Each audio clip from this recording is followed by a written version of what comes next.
خطبہ نمبر 157۔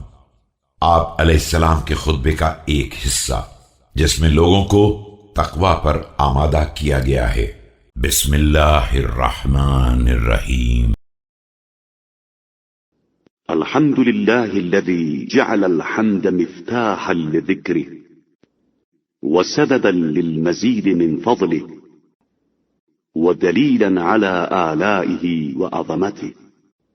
عباد الله، إن الدهر يجري بالباقين كجريه بالماضين، لا يعود ما قد ولى منه۔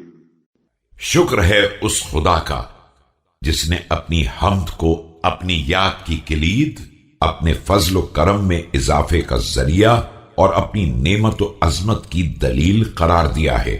بندگان خدا زمانہ رہ جانے والوں کے ساتھ وہی برتاؤ کرتا ہے جو جانے والوں کے ساتھ کر چکا ہے کہ نہ چلے جانے والا واپس آتا ہے۔ ولا يبقى سرمدا ما فيه آخر فعاله كأوله، متسابقة أموره متظاهرة أعلامه، فكأنكم بالساعة تحدوكم حد والزاجر بشوله، فمن شغل نفسه بغير نفسه۔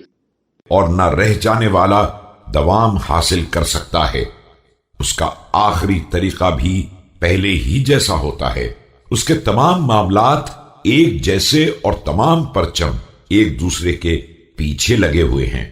گویا تم قیامت کی زد پر ہو اور وہ تم کو اسی طرح ہکا کر لے جا رہی ہے جس طرح للکارنے والا اونٹنیوں کو لے جاتا ہے جو اپنے نفس کو اپنی اصلاح کے بجائے دیگر امور میں مشغول کر دیتا ہے۔